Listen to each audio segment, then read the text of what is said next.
नमस्कार बच्चों, कैसे हैं आप सब। आशा करती हूँ आप सभी अच्छे होंगे, स्वस्थ होंगे, खुश होंगे और अपनी पढ़ाई भी अच्छे से कर रहे होंगे। जैसा कि आप सभी जानते हैं, मैं हूँ आपकी हिंदी की अध्यापिका और मैं स्वागत करती हूँ आप सभी का आईसीटी वर्चुअल क्लासरूम में। और आज हम यहाँ पर एकत्रित हुए हैं पढ़ने के लिए क्लास 11th की हिंदी। क्लास 11th की हिंदी में हम यहाँ पर पढ़ रहे हैं अपनी सेकंड बुक, जिसका नाम है वितान भाग 1। तो ये हमारी जो बुक है, इसमें हम यहाँ पर पढ़ रहे हैं अपने थर्ड चैप्टर, जिसका नाम है आलो अंधारी, जो हम आज यहाँ से स्टार्ट करेंगे। देखिए, ये जो हमारी बुक है, इसमें जो हमारे चैप्टर्स हैं काफी ज्यादा लेंथी चैप्टर्स हैं, यानी कि काफी लंबे चैप्टर्स हैं। तो ये जो हमारा चैप्टर है ये भी काफी लेंथी है, एक तरह से काफी लंबा चैप्टर है और इसकी लेखिका है बेबी हलदार। तो ये जो आपका चैप्टर है ये बेबी हलदार जी द्वारा लिखा गया है और एक तरह से ये इनके जीवन का, यानी कि इन्होंने अपने जीवन के बारे में लिखा है जब ये एक हाउस हेल्प के तौर पर काम करती थी और उस टाइम पे कैसे इनके जीवन में परिवर्तन आया, कैसे इन्होंने इस पाठ को लिखा, कैसे इतना ये जो लेख है इन्होंने अपने जीवन के बारे में लिखा, वो सारी की सारी कहानी इस पाठ में दी गई है। इसको ये यहाँ पर हमने केवल सार के रूप में यहाँ पर पूरा का पूरा चैप्टर लिया है, लेकिन इसको हम आपकी पाठ्य पुस्तिका से भी पढ़ेंगे क्योंकि काफी ज्यादा इंस्पायरिंग और काफी ज्यादा इंटरेस्टिंग हमारी ये पूरी स्टोरी है बेबी हलदार जी के बारे में। तो आप देख सकते हैं बेबी हलदार जी का एक चित्र जो है वो यहाँ पर दिखाया गया है और इसमें उनकी जो पढ़ाई लिखाई और शिक्षा के लिए जो उनका जो प्रेम था, पढ़ाई के लिए जो उनका प्रेम था, वो उन्होंने यहाँ पर दिखाया है। और आप आगे देखेंगे कि क्या कुछ चीजें यहाँ पर दी गई हैं और चैप्टर का नाम है, देखिए, आलो अंधारी।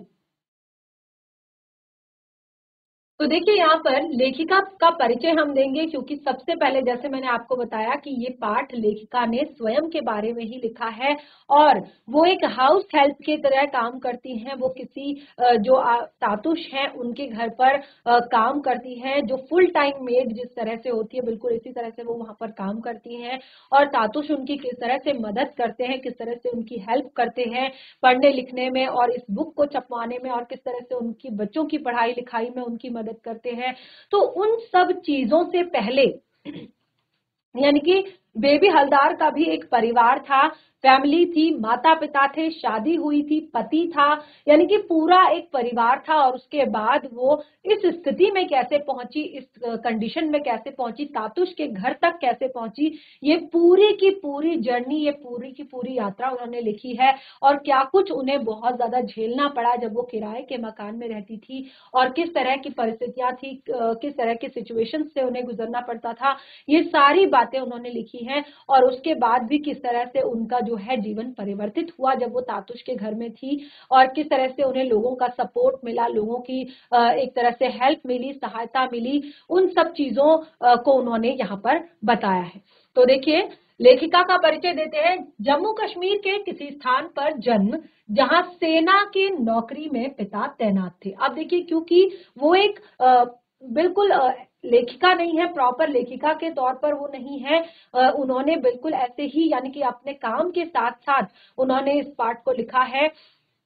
तो उनके जन्म के बारे में बहुत सारी चीजें यहाँ पर नहीं दी गई हैं, केवल यहाँ पर बताया गया है कि उनका जन्म स्थान जो है जम्मू कश्मीर के किसी स्थान पर है और जहां पर उनके पिताजी जो है क्या करते थे, सेना में नौकरी करते थे। ठीक है, और नौकरी पर तैनात थे 13 वर्ष की उम्र में, क्योंकि उनकी जो माता जी थी उनका देहांत हो गया था और उनकी माता जी के बाद जो उनकी दूसरी उनकी माता जी आई, उनकी सौतेली माँ जो थी, उनके कहने पर उनके पिताजी द्वारा मात्र 13 वर्ष की आयु में उन उम्र में एक तरह से नौकरी में दुगनी उम्र के व्यक्ति से विवाह के कारण उन्हें 7वीं कक्षा में ही अपनी पढ़ाई छोड़नी पड़ी थी। अब देखिए, 7वीं कक्षा में ही की उनकी जो उम्र थी, उम्र में दुगनी, उनकी 13, यानी कि जैसे 13 वर्ष की उनकी आयु थी तो लगभग 26 या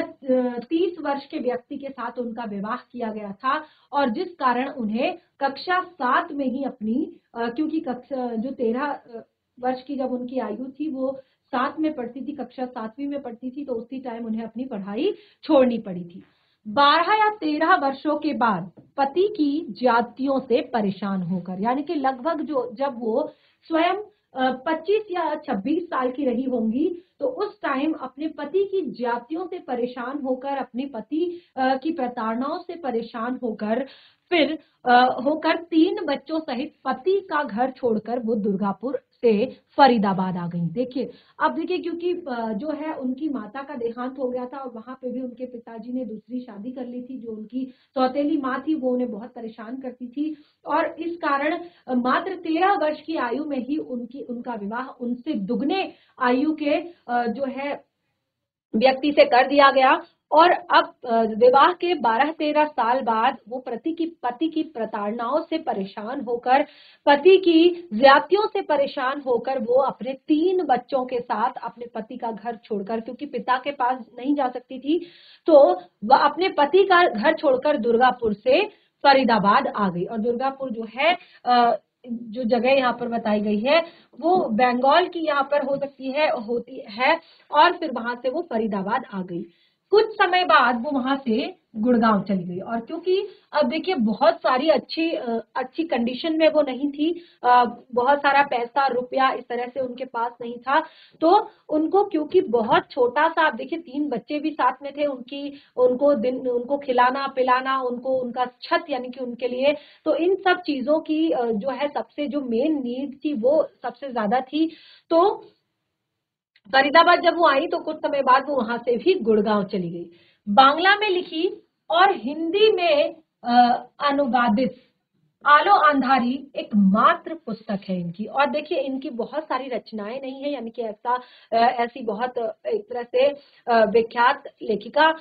एक तरह से उस टाइम पे ये नहीं थी। केवल इन्होंने जो अपना लेख लिखा ये इन्होंने बांग्ला में लिखी थी ये पुस्तक, और इसको हिंदी में अनुदित किया गया था। और इसका नाम आलो अंधारी एकमात्र इनकी पुस्तक है। और वर्तमान में ये गुड़गांव में ही घरेलू नौकरानी के रूप में कार्यरत हैं। यानी कि अब सोचिए कितनी ज्यादा इंस्पायरिंग है ये स्टोरी, कितनी ज्यादा आपको मोटिवेट करने वाली है, प्रोत्साहित करने वाली है कि किस तरह से एक व्यक्ति कितनी सारी कठिन परिस्थितियों से निकलने के बाद, किस तरह से कठिन परिस्थितियों से निकलने के बाद आज इस लेवल तक पहुंचा है कि आप उनकी लिखी हुई जो है किताबें पढ़ रहे हैं, और कैसे जीवन में वो संघर्षों से हार नहीं मानी, जबकि वो आगे बढ़ी। और एक दृढ़ इच्छा जो होती है, इच्छा शक्ति जो इंसान के अंदर होती है, खास तौर पर पढ़ाई से, क्योंकि पढ़ाई एक ऐसी चीज है, शिक्षा एक ऐसी चीज है जो व्यक्ति को किसी भी अंधकार से बाहर निकाल सकती है। ये एक बहुत ही बड़ा स्रोत है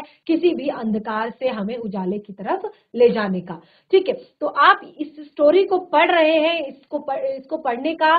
इसको आपकी बुक में देने का भी रीजन यही है कि ये बहुत ज्यादा प्रोत्साहित करने वाली, मोटिवेट करने वाली, आपके अंदर एक उत्साह जगाने वाली, जीवन के प्रति एक आशा जगाने वाली एक ये कहानी यहाँ पर दी गई है। और देखिए अभी भी इनका जो पेशा है ये वर्तमान में गुड़गांव में एक घरेलू नौकरानी के रूप में कार्यरत है। यानी कि जिस टाइम पे इनकी ये जो इनकी रचना ये आपकी पाठ्य पुस्तिका में छपी होगी, ये उस टाइम भी वर्तमान में गुड़गांव में जो है उस टाइम पर भी ये गुड़गांव में घरेलू नौकरानी के रूप में कार्यरत थी। ठीक है,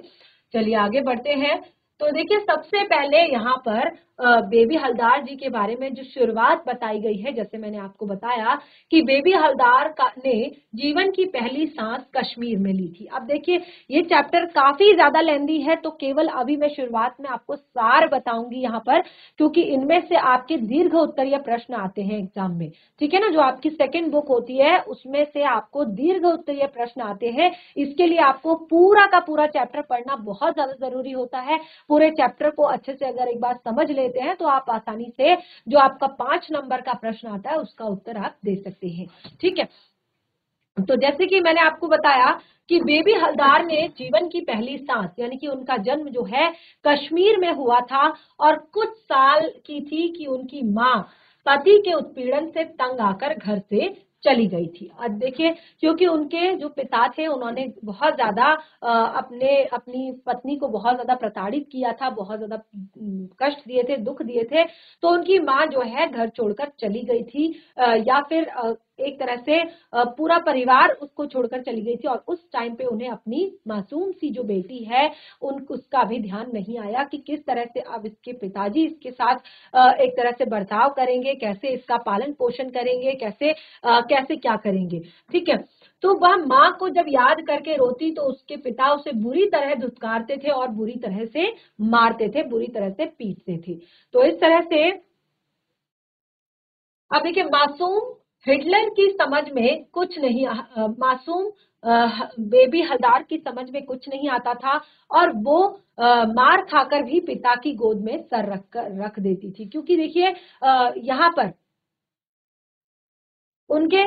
पिता ही, क्योंकि जब उनकी माता नहीं थी तो घर में उनके पिता ही उनका सहारा थे और उस टाइम पे उनके पिताजी उसको बहुत ज्यादा मारा पीटा करते थे, बहुत ज्यादा परेशान किया करते थे। तो फिर भी वो, क्योंकि बच्चे आपने देखा होगा कि अपने माता पिता से बहुत ज्यादा प्रेम करते हैं, अगर उनके माता पिता उन्हें कितना भी डांट ले, कितना भी पीट दे, तो वो बाद में अपने माता पिता के पास ही आते हैं। तो सेम यही चीज थी कि वो बाद में अपने पिता की गोद में ही सर रख लेती थी। लेकिन सबसे ज्यादा कष्टप्रद मोड़ उनके जीवन में तब आया जब उनकी सौतेली माँ ने उनके घर में कदम रखा। तो जैसे मैंने बताया कि पहले से ही उनके पिताजी जो है बहुत ज्यादा मारा पीटा करते थे, लेकिन क्योंकि पिता है तो फिर बच्ची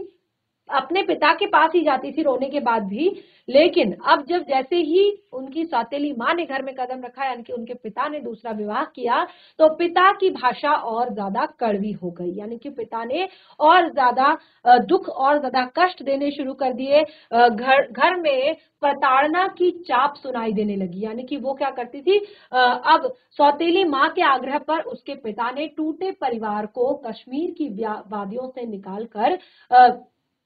पश्चिम बंगाल के शहर दुर्गापुर ले आया। अब देखिए जो उनके परिवार में उनकी जो माँ थी, सौतेली माँ जो आई, उनके कहने पर, क्योंकि अब जो है परिवार टूट चुका था, उनकी जो रियल माँ थी वो घर छोड़कर जा चुकी थी और सौतेली माँ के आने के बाद उनकी माँ के आग्रह से उनके पिताजी अपने पूरे परिवार को पश्चिम बंगाल के दुर्गापुर शहर में लेकर आ गए थे। तो इस तरह से अब यहाँ पर जैसे मैंने बताया आपको कि किस तरह से उनके परिवार में उनके पिताजी जो है बिल्कुल भी उनके साथ नहीं थे, उनकी सौतेली माँ के कहने पर या खुद से वो अपने बच्चों को बहुत ज्यादा, यानी कि अपनी बेटी को बहुत ज्यादा मारा पीटा करते थे, बहुत ज्यादा कष्ट देते थे। तो इस तरह से पिता ने बेबी हलदार का एक स्कूल में नाम लिखवा दिया। अब देखिए वहां पर उनके पिता ने उनका दुर्गापुर आने पर एक स्कूल में उनका नाम लिखवा दिया और यहाँ से उनकी मुलाकात जीवन के हसीन दिनों से हुई। अब देखिए एक बच्चे के जीवन के सबसे हसीन दिन कौन से होते हैं, वो होते हैं उसका कि स्कूल की लाइफ, वो स्कूली लाइफ जो उसकी होती है। तो ये उसके जीवन के सबसे अच्छे पल थे जहां पर वो स्कूल में जाती थी, अपने मित्रों से मिलती थी, पढ़ती लिखती थी, खेलती थी। यानी कि अब देखिए आप सोचते हैं ना बच्चों पर प्रेशर होता है, लेकिन प्रेशर के साथ साथ वो एक तरह से काफी कुछ सीखते हैं, बहुत सारी चीजों के बारे में जानते हैं और बच्चों के साथ उनका एक सोशलाइजेशन, जिनकी सामाजिकरण होता है, बहुत सारे अलग अलग तरह के उनको बच्चे मिलते हैं, टीचर्स मिलते हैं।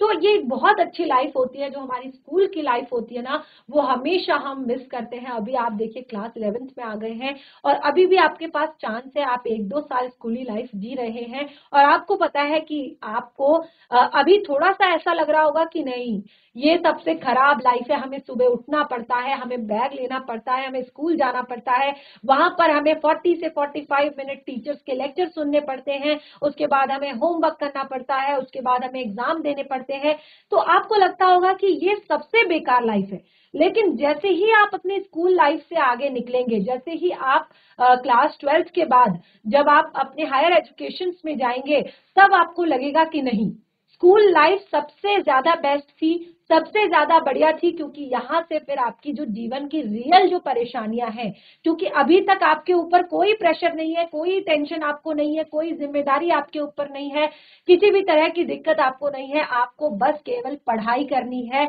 या अपनी जो वो करिकुलर एक्टिविटीज हैं उनमें पार्टिसिपेट करना है, उनमें आपने अच्छा परफॉर्मेंस करना है। तो बस केवल यही चीजें आपके ऊपर है, बस आप इसको अच्छे से कीजिए। लेकिन जैसे ही लाइफ में आप अपने एक कदम आगे बढ़ते हैं, यानी कि अपने हायर एजुकेशन की तरफ बढ़ते हैं, तो फिर आपको अपने करियर से रिलेटेड, अपने हायर एजुकेशन में चुने जाने वाले सब्जेक्ट से लेकर कि आगे आप कैसा करियर चुनने वाले हैं, उससे रिलेटेड आपके क्या सब्जेक्ट हैं, तो ये सारी चीजें आपको सोच कर चलनी पड़ती हैं। उसी से आपको आगे बढ़ना पड़ता है, उसी से आपका जीवन जो है, आपके जीवन का लक्ष्य निर्धारित होता है, उसी से आपका आगे फ्यूचर यानी कि भविष्य आपका निर्धारित होता है। तो तब आपको लगेगा कि नहीं, स्कूली जो लाइफ थी ना वो बहुत ज्यादा अच्छी थी, कि काश मैंने उस टाइम पे अच्छे से पढ़ा होता या अच्छे से उसे एंजॉय किया होता, उस पर ध्यान दिया होता, फालतू टाइम वेस्ट नहीं किया होता। ठीक है, तो अभी भी आपके पास टाइम है, अभी आप क्लास 11th में हैं, अब आपका जो मेन क्लास 12th आने वाला है, और उसके लिए आप बिल्कुल प्रिपेयर रहिए, अच्छे से पढ़ाई कीजिए, अपनी स्कूली लाइफ को एंजॉय कीजिए। और तो यहाँ पर हमने बताया कि वहां उसकी मुलाकात जीवन के हसीन और तरीन दिनों से हुई, और मगर इन दिनों का साथ बहुत कम था। लेकिन ये जो दिन थे ये उसकी लाइफ में बहुत कम आए, बहुत कम दिनों के लिए था ये साथ। और छठी कक्षा की परीक्षा पास की ही थी कि सिकुड़ते संसाधन और बिगड़ते हालात ने उसे स्कूल से दूर कर दिया। अब जैसे ही 6th क्लास उन्होंने पास किया था, तो सिकुड़ती संसाधन, सिकुड़ते संसाधन यानी कि अब उसके धीरे धीरे घर से जो है संसाधन कम होने लगे, यानी कि कहीं कभी बैग नहीं मिलता था, कभी पेंसिल नहीं मिलती थी, कभी नोटबुक नहीं मिलती थी, कभी टिफिन नहीं मिलता था। ठीक है, और बिगड़ते हालात और परिवार के साथ जो है कंडीशन जो है बिगड़ रही थी, उससे उसने उन सब ने उसे स्कूल से दूर कर दिया। और धीरे धीरे धीरे धीरे उनका जो स्कूल जो है 7th क्लास तक आते आते उनका स्कूल पूरी तरह से छूट चुका था, यानी कि वो क्लास 6 तक ही पढ़ी हुई थी। तो पिता ने इकलौती बेटी को बोझ समझा और अपने से भी अधिक उम्र के पुरुष के साथ उसकी शादी कर दी, जो नौकरी में उनसे ज्यादा अधिक उम्र का था। ठीक है, तो आपने देखा होगा कि पहले इस तरह की शादियां हुआ करती थी, लेकिन ये बहुत पहले के टाइम की बात थी। लेकिन इसका एक जीता जागता उदाहरण जो है बेबी हलदार हम सबके सामने है। ठीक है, तो उन्होंने यहाँ पर बताया कि किस तरह से पिता ने अपनी इकलौती बेटी को बोझ समझा और अपने से भी अधिक उम्र के, जो नौकरी में उनसे अधिक उम्र का जो व्यक्ति था, उसके साथ उनकी शादी कर दी। अब जो है हलदार दुल्हन बनी और अपनी सहेलियों के साथ बैठी थी। ठीक है, तो यहाँ पर उस टाइम पे, क्योंकि अब देखिए जो परिस्थितियां थी, जो कंडीशन थी, वो कुछ इस तरह की थी कि पेट भर के खाना भी नहीं मिलता था। ठीक है ना, इस तरह की कंडीशंस कुछ हो गई थी। तो जब वो दुल्हन बनी और उस टाइम पे जब वो अपनी सहेलियों के साथ बैठी थी, तो उस समय उसने अपनी एक सहेली से कहा, जिस टाइम पे वो दुल्हन बनी हुई थी, उनकी शादी हो रही थी, तो उनको सबसे ज्यादा खुशी की बात उनके लिए क्या थी, देखिए सोच सकते हैं आप, कि वो कह रही थी कि अच्छा है मेरी शादी हो रही है। वो क्या कह रही थी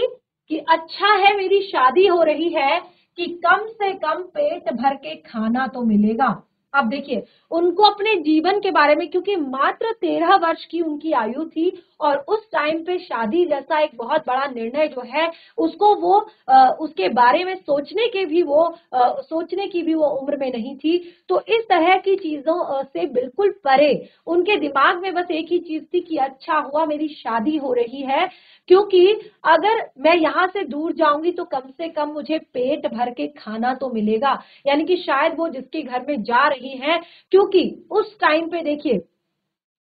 उस टाइम पे जो बच्चे की एज होती है वो बहुत सारी चीजें नहीं सोचता, और खास तौर पर मुझे लगता है आज के बच्चों के पास तो फिर भी बहुत सारी चीजें हैं सोचने के लिए, क्योंकि बहुत ज्यादा हमारे मोबाइल फोन ने, हमारे गैजेट्स ने, हमारे तौर तरीकों ने, हमारी एक तरह से जो हम बहुत ज्यादा मॉडर्न हो रहे हैं, इससे बच्चों को भी बहुत ज्यादा जल्दी मुझे लगता है समझ आ जाती है, या बहुत ज्यादा जल्दी बड़े हमारे बच्चे हो रहे हैं। लेकिन उस टाइम के बच्चों को शायद मुझे लगता है खाने से ज्यादा या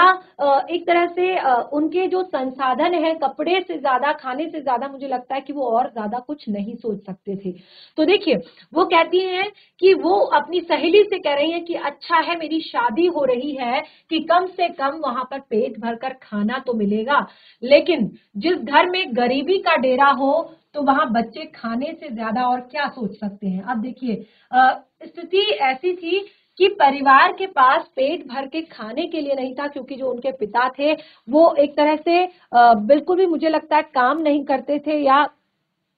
क्योंकि अब वो अपनी नौकरी छोड़कर बंगाल के दुर्गापुर जिले में आ गए थे। तो स्थिति ऐसी हो गई थी कि यहाँ पर परिवार के पास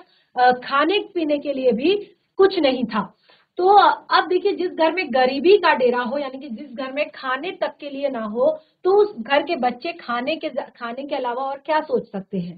ठीक है, चाहे इसकी भी व्यवस्था के लिए उनकी खुद की बलि क्यों न चढ़ा दी जा रही हो। ठीक है, भले ही इसकी व्यवस्था के लिए, यानी कि सिर्फ खाने की व्यवस्था के लिए कि चलो एक बोझ कम हो जाएगा और अब फिर हम दोनों ही बचेंगे और जैसे जैसे हम अपना पेट भर लेंगे, और वो भी ये सोचकर कि चलो मुझे वहां पर खाना मिलेगा, ये सोचकर वो भी शादी कर लेती है। तो चाहे इसके लिए व्यवस्था के लिए, यानी कि चाहे खाने की व्यवस्था के लिए उनकी खुद की बलि क्यों न चढ़ाई जा रही हो। लेकिन विदाई के कुछ दिनों के बाद ही बेबी हलदार के जीवन में परेशानियां फिर से लौट आई। अब देखिए शादी के कुछ दिन तक तो ठीक चला होगा और उसके बाद जो है उनके जीवन में परेशानियां, उनके जीवन में कष्ट जो है फिर से लौट आए, उनके जीवन में दुख जो है फिर से लौट आए। अब देखिए बेबी हलदार के बारे में बताया जा रहा है कि ये बात 1999 की है। ठीक है, ये बात 1999 की है और उस समय जो बेबी हलदार हैं वो जीवन की 25वीं सीढ़ी पर उन्होंने पैर रखा था। तो देखिए मैंने बिल्कुल एग्जैक्ट आपको आयु उस टाइम पे बताई थी कि क्योंकि 13 वर्ष की आयु में उनकी शादी हुई थी और 12 वर्ष के बाद उन्होंने अपना घर छोड़ दिया था। तो वो अपने जीवन की 25वीं सीढ़ी पर उन्होंने पैर रखा था, यानी कि उम्र उनकी मात्र 25 वर्ष थी और पति की अनुपस्थिति में। अब देखिए क्योंकि अपने पति की यातनाओं से, अपने पति की के प्रताड़नाओं से एक तरह से दुखी होकर, परेशान होकर उन्होंने भी अपनी 25वीं उम्र में, यानी कि 25 वर्ष की उम्र में अपने पति की अनुपस्थिति में अपने 3 बच्चों को लेकर ट्रेन में सवार हुई और दिल्ली पहुंच गई। अब देखिए उस टाइम पे वो दिल्ली पहुंच चुकी थी अपने पति का घर, यानी कि बंगाल के दुर्गापुर को छोड़कर अपने 3 बच्चों के साथ। ठीक है, मात्र 25 वर्ष की आयु और 3 बच्चों के साथ वो बंगाल का दुर्गापुर शहर छोड़कर दिल्ली आ गई। एक कच्ची बस्ती में झोपड़ी बनाकर अपना ठिकाना बना लिया और उन्होंने भी एक कच्ची सी जो बस्ती थी, जहां पर बिल्कुल जो स्लम एरिया होता है, कच्ची सी जो झोपड़ियां जहां पर होती हैं, वहां पर उन्होंने अपना ठिकाना जो है बना लिया, यानी कि वहां पर वो भी रहने लगी और ऐसे घरों की खोज में निकल पड़ी जहां कुछ काम मिल सके। अब वो देखिए ऐसे घरों की खोज में वो निकलने लगी जहां उनको काम मिल सके, यानी कि जो घर का काम होता है, हाउस हेल्प जो होती है, जैसे बर्तन धोना, कपड़े धोना, घर का साफ सफाई करना और खाना बनाना। तो इस तरह के कामों को ढूंढने की खोज में वो निकल पड़ी। अब देखिए काम के लिए तो वो निकल गई, लेकिन उनसे चिमटे, अब देखिए क्योंकि तीनों बच्चे जो थे बहुत ज्यादा बड़े नहीं थे। ठीक है, उनसे चिमटे, क्योंकि आप देखिए मात्र 13 वर्ष की उनकी आयु में उनका विवाह हो गया था, तो उनके बच्चे जो है अगर 20 वर्ष के बाद भी उनके अगर बच्चे हुए होंगे तो बहुत बड़े उनके बच्चे नहीं थे, तीनों बच्चे काफी छोटे छोटे थे। तो अब देखिए कोई अगर आपको घर में काम भी अगर देता है उस टाइम पे, तो अगर आप 3 बच्चों के साथ अगर चल रहे हैं, तो जो भी घर में आपको जो मकान मालिक है, जो घर का एक तरह से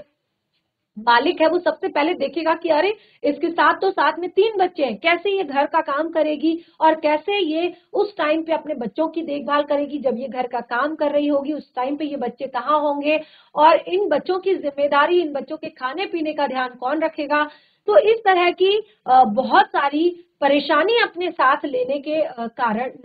ना लेने के कारण जो है लोग क्या करते थे, नौकरी देने को कोई भी तैयार नहीं होते थे, क्योंकि सब देखते थे कि इनके साथ जो है 3 बच्चे साथ में चल रहे हैं। अब देखिए, अगर वो अपने बच्चों को वहां पर छोड़कर आती है तो वो बहुत ही ऐसा एरिया है कि वहां पर वो छोटे छोटे बच्चों को अकेले छोड़कर नहीं आ सकती है, घर पर बच्चों की देखभाल करने वाला कोई नहीं है, और साथ में जब वो बच्चों को लेकर जाती है तो उन्हें कोई भी काम देने के लिए तैयार नहीं है, क्योंकि कोई भी नहीं चाहेगा कि जब वो काम कर रही हो तो उनके तीनों बच्चे, क्योंकि बच्चों को समझाया नहीं जा सकता, वो चाहे बड़े घर के बच्चे हो, चाहे छोटे घर के बच्चे हो, चाहे किसी भी तरह के बच्चे हो, बच्चों में इस तरह की छोटे बड़े की समझ नहीं होती है, अपने पराये की समझ नहीं होती है, उनके लिए सब घर समान होते हैं। तो अगर कुछ नुकसान ना कर दे, कुछ तोड़ फोड़ ना कर दे, कुछ एक तरह से गंदगी ना कर दें, इस कारण से लोग उनको देखते ही मना कर देते थे, नौकरी देने से मना कर देते। उसकी कड़वी जिंदगी के दिन और रातें गुजरते रहे, और इस तरह से धीरे धीरे उनकी कड़वी जो जिंदगी थी, यानी कि बहुत ही खराब दिन चल रहे थे उन्होंने। आप देखेंगे जब हम चैप्टर में इस बात को पढ़ेंगे, इस पाठ को पढ़ेंगे, तो आपको कई बार जो है आंसू आ जाएंगे। उन्होंने बहुत ही एक तरह से गंभीर सिचुएशन, गंभीर परिस्थितियों को यहाँ पर बताया है कि किस तरह से कई बार उनके बच्चे रात रात तक बिलखते थे कि हमें खाना दे दो, हमें खाना दे दो, हमें खाना दे दो, और फिर वो उन्हें केवल पानी पिलाकर सुला दिया करती थी। तो इस तरह से बहुत ही कठिन परिस्थितियों में उनका जो ये समय है वो गुजर रहा था, समय व्यतीत हो रहा था। अब देखिए, बच्चे भूख से बिलबिलाते तो वो तड़प जाती, क्योंकि एक माता के लिए, एक माँ के लिए जो है सबसे जो मेन चीज होती है वो उनके बच्चों का, उनके बच्चों के लिए उनकी भूख होती है कि किस तरह से वो अपने बच्चों को,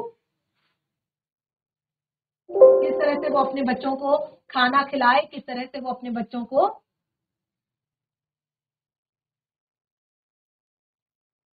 तो आप देखेंगे कुछ इस तरह की कंडीशन जो यहाँ पर थी उनके बच्चों की, जो यहाँ पर दिखाया गया है। और देखिए यहाँ पर एक छोटा सा चित्र जो है वो तातुश का भी दिखाया गया है, क्योंकि जो सारी की सारी पूरी कहानी है ये तातुश के कारण ही यहाँ पर लिखने योग्य हो पाई है। तो एक चित्र आप देख सकते हैं तातुश के साथ भी यहाँ पर है। और देखिए कुछ इस तरह से जो आपने देखे होंगे स्लम एरियाज में काफी सारे बच्चे जो होते हैं वो इस तरह से आपके बिल्कुल कुछ भी जो चीजें होती हैं उनको खा लेते हैं, कुछ भी चीज उनको उठा लेते हैं, ठीक है। तो जब उनके बच्चे बहुत ज्यादा भूख से बिलबिलाते थे तो वो तड़प जाती थी, और फिर समय की तेज लहर उसे गुड़गांव ले गई। अब देखिए क्या हुआ कि उनके जब बच्चे, जैसे मैंने आपको बताया कि कई बार जो है उनके बच्चे जो है भूख से बहुत ज्यादा तड़प जाते थे, बहुत ज्यादा बिलबिलाते थे, और वो खाना मांगते थे तो वो बहुत ज्यादा रोती थी, अंदर से बहुत ज्यादा उन्हें दुख होता था, और वो उन्हें केवल पानी पिलाकर सुला देती थी। फिर समय की तेज लहर, क्योंकि अब देखिए बहुत सारी जो परिस्थितियां हैं वो इतनी ज्यादा, सिचुएशन इतनी ज्यादा खराब हो चुकी है, परिस्थितियां इतनी ज्यादा बिगड़ चुकी हैं कि अब उनसे यहाँ पर रहना मुश्किल हो रहा है। अब वो यहाँ नहीं रह पा रही है, क्योंकि यहाँ पर आसपास उन्होंने सब जगह काम देखकर, काम मांग कर देख लिया है, कोई भी उन्हें काम देने के लिए तैयार नहीं है। अब देखिए जब वो गुड़गांव आ गई, जो कि बस्ती से कुछ ही दूरी पर था, यानी कि जहां पर वो रहती थी उससे कुछ ही दूरी पर था, जब वो गुड़गांव गई तो वो गुड़गांव गुड़गांव का जो इलाका था वो बस्ती से कुछ ही दूरी पर था। सौभाग्य से वहां उन्हें एक ऐसा काम मिल गया जिन्होंने उसे सिर छिपाने के लिए एक सर्वेंट क्वार्टर भी दे दिया। अब देखिए चैप्टर हमारा यहाँ से स्टार्ट होता है, लेकिन इससे पहले, क्योंकि ये मैंने केवल आपको यहाँ पर सार के तौर पर बताया है, तो जैसे कि मैंने कहा कि आपकी जो ये सेकंड बुक है इससे आपका हमेशा ही एक एक आपका एक बड़ा क्वेश्चन आता है, यानी कि आपका एक लॉन्ग क्वेश्चन आता है जिससे आपको काफी अच्छे से आंसर देना होता है। तो आपको अगर इस पार्ट को अच्छे से पढ़ना है तो आपको इसे पाठ्य पुस्तिका से पढ़ना होगा, जो कि हम आगे कंटिन्यू करेंगे। लेकिन अभी आप देखिए किस तरह से उन्हें अब तातुस के घर पर, क्योंकि यहाँ पर भी उन्हें बहुत सारी परेशानियां उठानी पड़ी, बहुत सारे कष्ट उठाने पड़े, और जब उन्होंने किराए के कमरे में जो है घर लिया तो वो वहां पर इससे पहले उन्होंने बहुत सारी जगह काम किया और कई बार जो है लोग उन्हें बहुत ज्यादा ताने देते थे। जो उनके मकान मालिक थे वो कहते थे कि ये किस तरह से इतनी रात रात को कहाँ से आती है, और बहुत सारी बातें, क्योंकि जिस तरह से महिलाओं को बहुत सारी बातें, चाहे वो कितने भी आगे बढ़ जाए, कोई भी चीज क्यों ना हो जाए, तो महिलाओं को इस तरह की चीजें कभी ना कभी कहीं ना कहीं पर झेलनी पड़ती हैं। तो इस तरह से बेबी हलदार को भी बहुत सारी चीजें झेलनी पड़ी, बहुत सारे लोग उन्हें ताने देते थे, और इस तरह से अब उन्हें एक ऐसी जगह काम करने को मिल गया जिन्होंने उन्हें सर छिपाने के लिए सर्वेंट क्वार्टर भी दिया। अब देखिए जो बड़े बड़े घर होते हैं वहां पर सर्वेंट क्वार्टर भी होते हैं। सर्वेंट क्वार्टर यानी कि जहां पर जो घर के आपके हाउस हेल्प होती है उनको रखने, उनको रहने के लिए, कि अगर आप फुल डे के लिए अपनी कोई मेड रखते हैं या फुल डे के लिए आप अपना कोई सर्वेंट रखते हैं, तो वहां पर आप उनको रुकने के लिए जगह देते हैं, यानी कि वहां पर आप उनको रहने के लिए कमरा भी साथ में देते हैं। तो देखिए यह घर मानव विज्ञान के रिटायर्ड प्रोफेसर प्रबोध कुमार जी का था, और हलदार के जिम्मे घर की सफाई थी। उससे काम करते हुए कुछ ही दिन हुए थे कि एक दिन प्रबोध कुमार ने उसे अपनी अलमारी में रखी पुस्तकों को झाड़ने के बजाय रुचि से पन्नों को पलटते देखा। अब देखिए यहाँ पर आप चित्र में देख रहे हैं कि जो ये घर था वो किसका था? रिटायर्ड प्रोफेसर, जो मानव विज्ञान के रिटायर्ड प्रोफेसर थे प्रबोध कुमार जी, उनका ये घर था। और उनकी जो परिवार, उनकी फैमिली में उनको काम मिला, उनके परिवार में आप देख सकते हैं यहाँ पर भी उनका चित्र है एक, और यहाँ पर भी आप देख सकते हैं एक चित्र है। और किस तरह से देखिए वो यहाँ पर सब्जियां काट रही हैं और प्रबोध कुमार जी उनके साथ डिस्कस कर रहे हैं, यानी कि वो बहुत सारी उनको बातें बताते थे, बहुत सारी उनको कहानियां सुनाते थे, बहुत सारी चीजें उन्होंने उनको सिखाई। तो एक दिन क्या हुआ, क्योंकि उन्होंने वो फुल टाइम के लिए हाउस हेल्प के रूप में रख ली थी, तो फिर उन्होंने पहले तो क्या किया कि उनको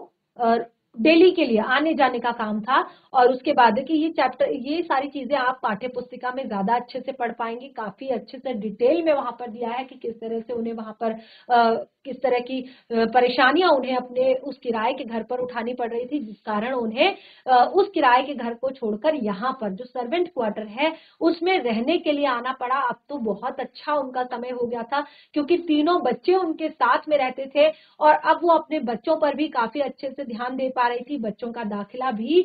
जो है सरकारी स्कूल में करा दिया गया था, वहां से उनकी पढ़ाई भी चल रही थी, बच्चे को, बड़े बेटे को हॉस्टल में डाल दिया गया था। तो इस तरह से सारी चीजें मुझे लगता है यहाँ पर उनकी स्टेबल हो गई थी, सेटल हो गई थी, और जिस कारण वो अपना पूरा का पूरा ध्यान अपने काम पर दे पा रही थी, जिस काम को वो करती हैं। यानी कि तातुष के घर पर, प्रोफेसर प्रबोध कुमार के घर पर, तो अब देखिए वो, क्योंकि अब वो फुल टाइम के लिए वहां पर रहती थी, तो वो उनके लिए खाना भी बना दिया करती थी। और उनके लिए, क्योंकि पहले वो केवल सुबह शाम का खाना बनाकर जाती थी, अब वो उनके लिए गर्मा गर्म दोपहर का खाना भी बना देती थी, गर्मा गर्म रात का खाना भी बना देती थी, क्योंकि अब वो उन्हीं के घर पर रहने लगी थी। तो इस तरह से, क्योंकि उनके जिम्मे जो थी, अब पूरे घर की सफाई की जिम्मेदारी उनको दे दी गई थी। एक तरह से पूरे घर की का किचन, पूरे घर की सफाई उनके हवाले हो चुकी थी। तो एक दिन प्रोफेसर जो है प्रबोध कुमार जी, उन्होंने उनकी अलमारियों में लगी जो पुस्तकें हैं, क्योंकि वो क्या करती थी, घर की डस्टिंग किया करती थी, जितनी भी जगह उनको कपड़े से साफ किया करती थी, झाड़ पोछ किया करती थी, साफ सफाई किया करती थी। तो एक दिन प्रबोध कुमार जी ने देखा कि वो अलमारियों में लगी पुस्तकों को झाड़ने के बजाय, यानी कि जो पुस्तकें हैं उनको झाड़ने के बजाय उनके पन्ने पलट रही हैं। क्योंकि अब देखिए क्लास 6 तक वो पढ़ी हुई हैं, और इतनी सारी परेशानियां, इतने सारे कष्ट, इतने सारे दुख उन्होंने झेल लिए हैं कि उनकी जो पढ़ाई है उसके ऊपर एक काफी मोटी जो है परत लग चुकी है। यानी कि वो मुझे लगता है कि वो लिख सकती है थोड़ा बहुत, लेकिन बहुत अच्छे से समझ नहीं सकती है, पढ़ नहीं सकती है। ठीक है, क्योंकि क्लास 5 का बच्चा या क्लास 6 का बच्चा जो है आज के टाइम में, क्योंकि अब चीजें बदल गई हैं, तब क्या होता था कि जो इंग्लिश स्टार्ट होती थी तब वो क्लास 6 से स्टार्ट होती थी। जो आपके जो गवर्नमेंट स्कूल्स होते थे या इस तरह के जो, क्योंकि काफी पुराने समय की बात है। ठीक है, तो इस तरह से वो अलमारियों में लगी पुस्तकों को झाड़ने के बजाय उन्हें रुचि से पलट रही थी। तो जब प्रबोध कुमार जी ने ये देखा तो फिर उनके लिए ये एक बहुत ही आश्चर्यजनक क्षण था। अब देखिए क्यों आश्चर्यजनक क्षण था, क्योंकि जो इंसान दिन भर केवल झाड़ू पोछा डस्टिंग के लिए कपड़ा, किचन की चाकू और बेलन चिमटा जो हाथ में रखता है, वो आज इतनी रुचि से इस तरह से पुस्तकों को पलट रहा है, तो ये बहुत ही आश्चर्य की बात उनके लिए थी, आश्चर्यजनक था। अब वो रोज कुछ दिन तक लगातार उन्हें इस तरह से चुपचाप देखते रहे। तो वो क्या देखते हैं कि वो कभी शेल्फ से एक किताब निकालती हैं तो कभी दूसरी किताब निकालती हैं। ठीक है, वो क्या करती हैं, एक किताब निकालती हैं, फिर उसे पलटती हैं, उसे देखती हैं, फिर उसे रख देती हैं, फिर वो दूसरी किताब निकालती हैं, उसे पलटती हैं, उसे देखती हैं, फिर रख देती हैं। तो अंततः प्रबोध कुमार ने एक दिन कुछ सोचते हुए बेबी हलदार को शेल्फ में सजी किताबों से दोस्ती करने की अनुमति दे दी। उन्होंने कहा कि ठीक है, उनसे कुछ सोचते हुए कि तुम इन किताबों से दोस्ती कर सकती हो। तो इस तरह से जो बेबी हलदार थी उन्हें तातुश ने यानी कि प्रबोध कुमार जी ने उनसे दोस्ती करने की अनुमति दे दी, यानी कि तुम खुशी से अपनी किताबें इन किताबों को खोल सकती हो, इन्हें पढ़ सकती हो और एक तरह से इनको अपना मित्र समझ सकती हो, इनको अपना दोस्त समझ सकती हो। यानी कि इसमें क्योंकि आपने देखा होगा जब हमारे अंदर बहुत सारी चीजें होती हैं तो हम क्या करते हैं, किसी भी डायरी में लिखते हैं यानी किसी भी बुक में लिखते हैं, तो क्या होता है हमारे मन की बहुत सारी जो एक तरह से थकान होती है वो उसमें उतर जाती है। तो उन्होंने कहा कि तुम इन किताबों को अपनी दोस्त समझ सकती हो, और तब वो बहुत ज्यादा खुश हुई इस बात से। और दूसरे दिन प्रबोध कुमार ने उसे कलम और रजिस्टर देते हुए कहा कि इस पर अपने जीवन के विषय में लिखना। अब देखिए उन्होंने अगले दिन क्या किया, अगले दिन बेबी हलदार को उन्होंने एक कलम दी और एक रजिस्टर दे दिया और कहा कि तुम्हें जो भी आता हो, ठीक है, तुम्हें जो भी आता हो, तुम इस रजिस्टर में अपने जीवन के बारे में यानी कि अपने बारे में, अपने परिवार के बारे में, अपनी कंडीशंस के बारे में, अपनी परिस्थितियों के बारे में, जैसा जैसा जो जो तुम्हारे जीवन में हुआ है या जो तुम करना चाहती हो, जो तुम्हारे सपने हैं या जो भी चीजें हैं वो सब तुम इसमें लिखना। उन्होंने उनको पकड़ा दिया। अभी देखिए आप इसको अगर पाठ्य पुस्तिका से पढ़ेंगे तब आपको और ज्यादा इंटरेस्टिंग लगेगा और इसको हम जरूर पाठ्य पुस्तिका से पढ़ेंगे। अभी हम यहाँ पर केवल एक सार के रूप में इसको पढ़ रहे हैं। तो देखिए क्योंकि पहली बार ऐसा था कि उनको किसी ने उनके हाथ में कोई कलम या कोई जो है पुस्तक उनके हाथ में दी गई थी, तो पहले तो वो इस चीज से बहुत ज्यादा उनको कुछ समझ नहीं आया, पहले तो वो इससे घबरा गई। क्योंकि देखिए अभी इतने टाइम बाद जो है, इतने टाइम बाद उनके पास ये चीजें आ रही थी, इतने टाइम बाद उनको ये सारी चीजें मिल रही थी, तो उनसे बिल्कुल भी कुछ उन्हें समझ नहीं आ रहा था कि ये क्या हो रहा है। ठीक है, उनको उस टाइम पे कुछ भी समझ नहीं आया कि ये क्या हो रहा है। तो इस तरह से वो थोड़ा सा घबरा गई, थोड़ा सा डर गई कि आखिर मुझे ये सारी चीजें क्यों दी गई हैं, ये मुझे क्यों करने के लिए कहा गया है। तो लेकिन प्रबोध ने उसे प्रेरित करते हुए कहा, प्रबोध ने उन्हें प्रेरित करते हुए कहा, उन्हें प्रेरणा देते हुए कहा कि जिंदगी में जो कुछ भी तुम्हारे साथ हुआ है, उन्होंने उनसे क्या कहा कि जिंदगी में जो कुछ भी तुम्हारे साथ हुआ है, अच्छा या बुरा, उसे रजिस्टर में उसी तरह लिख दो। ठीक है, तो कहा कि तुम्हें कुछ भी करने की जरूरत नहीं है, अभी तक तुम्हारे साथ तुम्हारे जीवन में जो कुछ भी हुआ है, चाहे अच्छा हुआ है चाहे बुरा हुआ है, बिल्कुल उसी तरह से तुम इसे लिख दो। क्योंकि क्लास 6 में आते आते उन्हें लिखना तो आता ही था, भले ही वो बहुत सुंदर नहीं लिखती थी, लेकिन जितना भी उन्हें आता था वो उसे तुम लिख दो। ठीक है, तो कोई और होता तो शायद मना कर देता, क्योंकि देखिए ये सारी चीजों के लिए हिम्मत चाहिए होती है और एक रुचि चाहिए होती है, एक इंटरेस्ट होना चाहिए। देखिए हर कोई, अगर मैं अभी आप लोगों से कह दूं कि आप अपने बारे में लिखिए, ठीक है, आप लोगों थोड़ा सा जरा एक पेज भर के अपने बारे में लिखिए तो बहुत कम लोग लिख पाएंगे, ठीक है।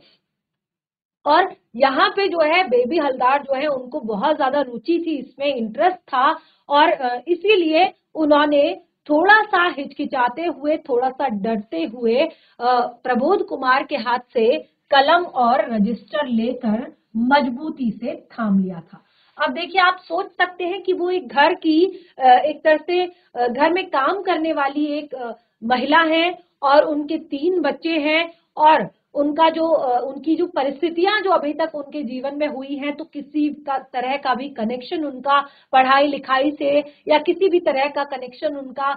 इन सब चीजों से रहा हो, लेकिन क्योंकि उनके अंदर जो था इस चीज के लिए एक इच्छा थी, एक आशा थी, तो उन्होंने जो है वो कलम और वो रजिस्टर जो है प्रबोध जी के हाथ से लिया और मजबूती से उसे थाम लिया। यानी कि उन्होंने ठान ली मन में कि हाँ ठीक है, भले ही मैं बहुत अच्छा ना लिखूं, लेकिन मैं जो थोड़ा बहुत चीजें हैं वो मैं जरूर लिखूंगी। तो इस तरह से इस पाठ की शुरुआत होती है, और अब आप देखेंगे कि इसमें बहुत सारी चीजें और भी हैं जो आप इसको पाठ्य पुस्तिका से जब पढ़ेंगे तब आप इसको समझेंगे। और जैसे कि मैंने आपको बताया कि केवल सार के रूप में हम यहाँ पर पढ़ रहे हैं, तो हमने मोटी मोटी चीजें यहाँ पर पढ़ ली हैं, जरूरी चीजें हमने यहाँ पर पढ़ ली हैं, और आगे का जो हमारा टॉपिक है उसको हम कंटिन्यू करेंगे अपने नेक्स्ट सेशन में। और देखिए, क्लास 11th में आप हैं और अब आपकी परीक्षाएं भी नजदीक हैं। अगर चैप्टर से रिलेटेड अगर आपको किसी भी पार्ट से, आपकी आरोह पाठ्य पुस्तिका में या आपकी वितान पाठ्य पुस्तिका में, ठीक है, जीआईसी कोटियाल गांव